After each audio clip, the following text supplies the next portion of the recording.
নেত্রকোনার দুর্গাপুরে ভারত সীমান্ত এলাকা দিয়ে এক কিশোরীকে ভারতে পাচারের সময় এক ব্যক্তিকে আটক করেছে border guard Bangladesh.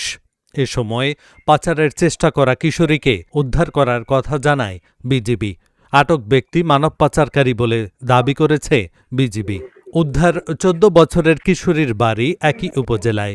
Netrokona battalion ৩১ বিজিবির বিজয়পুর বিওপির সুবেদার মোহাম্মদ নুরুল ইসলাম জানান, শনিবার সকাল 8:45টার দিকে ভবানীপুর বিওপির একটি টহল দল সীমান্তের মেইন পিলার ১১৫৬/৮ এর নিকটবর্তী ফারাংপাড়া গ্রামের বটতলা এলাকা থেকে পাচারকারী সন্দেহে সিলভার চাকমাকে আটক করা হয়।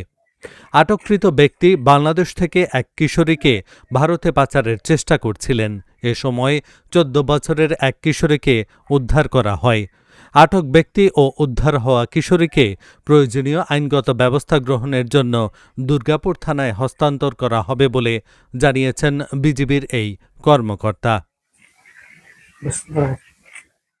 নেত্রকোনা ব্যাটালিয়ন ৩১ বিজিবির অধীনস্থ দুর্গাপুর থানার ভবানীপুর সীমান্তের ১১৫৬ এইট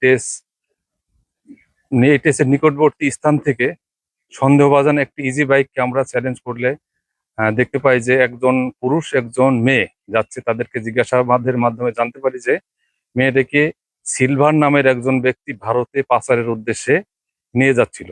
তো এই সিলভার একজন মানব পাচারকারী, আমাদের কাছে পূর্বে থেকেই তার একটা ইনফরমেশন ছিল।